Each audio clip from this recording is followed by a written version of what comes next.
Bismillahirrahmanirrahim. Assalamualaikum warahmatullahi wabarakatuh. Alhamdulillahirrahmanirrahim. Wassalatu wassalamu ala asyrafil mursalin wa ala alihi wa ashabihi ajma'in. Amma ba'du. Sahabat sekalian, Bapak Ibu yang dirahmati Allah dimanapun berada, masih membicarakan hal-hal yang dibolehkan atau mubahat, dibolehkan saat seorang berpuasa.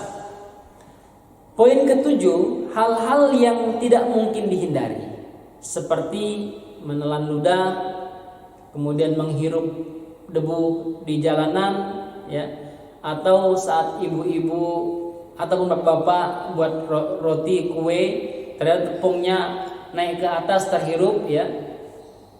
Kemudian menelan dahak dan sejenisnya. Ibnu Abbas radhiyallahu taala anhu mengatakan, tidak apa-apa untuk mencicipi makanan atau sesuatu yang akan dibelinya. Para pedagang makanan, pedagang roti, atau ibu-ibu atau bapak-bapak yang masak, ya, yang tujuannya untuk dijual atau untuk dihidangkan, maka tidak ada masalah mencicipi makanan. Mencicipi makanan bukan untuk ditelan, ya, karena mencicipi hanya daerah mulut.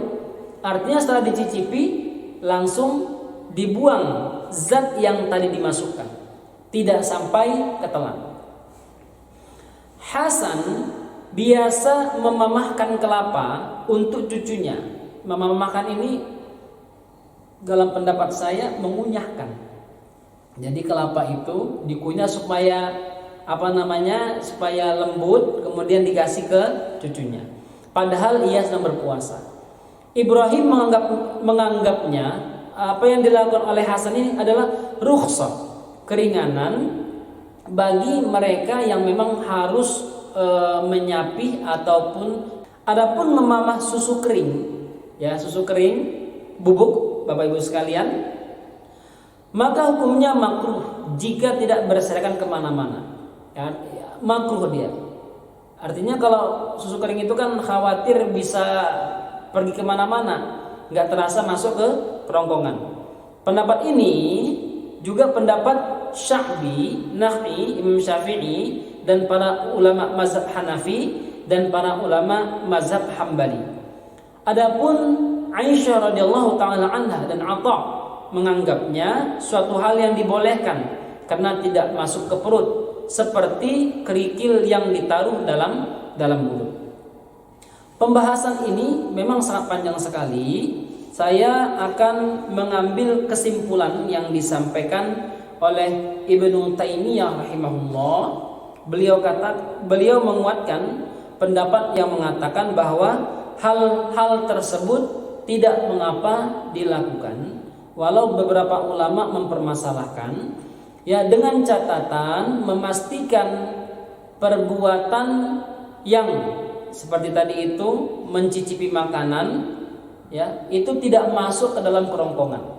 Adapun menelan ludah dan lain-lain tadi kita sampaikan secara umum boleh dilakukan dan tidak ada masalah karena memang hal tersebut tidak bisa dihindari.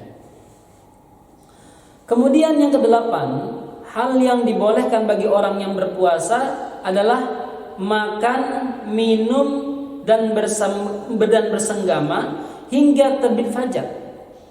Artinya selama bulan Ramadan.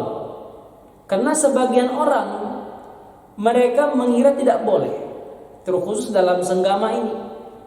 Maka orang yang berpuasa dibolehkan di malam hari makan, minum dan bersenggama hingga terbit fajar. Jika fajar sudah terbit dan di mulutnya masih ada makanan, perhatikan Bapak Ibu sekalian, ya. Jika fajar telah terbit, azan sudah dikumandangkan, oke, kemudian di mulut seseorang masih ada makanan, maka ia harus mengeluarkannya. Atau seseorang sedang bersenggama, maka dia harus menghentikannya atau menyelesaikannya. Jika ia menelan makanan itu atau tetap meneruskan perbuatannya bersama istri, maka puasanya batal. Aisyah radhiyallahu taala anha menyampaikan satu hadis baginda sallallahu alaihi wasallam, "Inna Bilalan yu'adzinu bilailin fakulu washrabu hatta yu'adzina ibnu ummi maktum. Sungguhnya Bilal itu azan di malam hari, maka makan dan minumlah, dan sampai Ibnu Ummi Maktum menyuarakan azannya. Hadis riwayat Bukhari dan Muslim.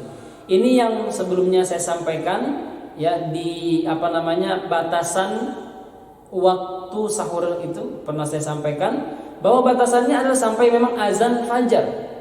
Jadi bahasa imsak yang disampaikan oleh para ulama, bahasa imsak yang disampaikan di Indonesia atau di tempat lain adalah tujuannya agar seorang mulai berhati-hati atau mulai mempersiapkan dirinya, bukan menghentikan.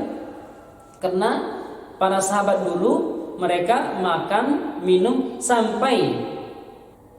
Adapun yang kesembilan, seseorang yang junub kemudian masuk waktu subuh, maka hal ini tidak ada masalah dan boleh-boleh saja, tetapi saat dia mau sholat harus mandi terlebih dahulu dan tidak membatalkan puasanya.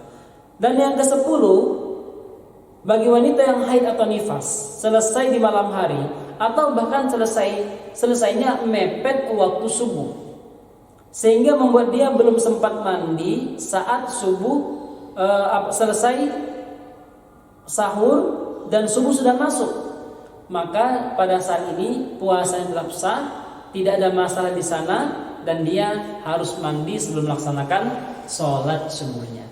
Ini Bapak Ibu sekalian, sahabat yang dirahmati Allah Subhanahu wa taala, 10 hal yang dibolehkan untuk dilakukan saat kita berpuasa. Ini bahasanya mubahat ya, hal-hal yang dibolehkan.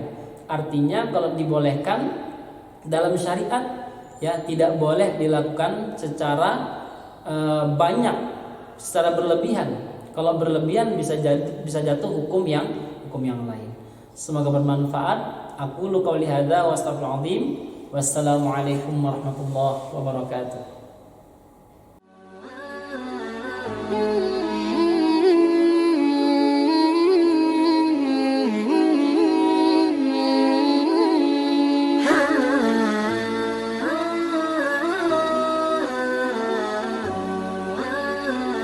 Hmm.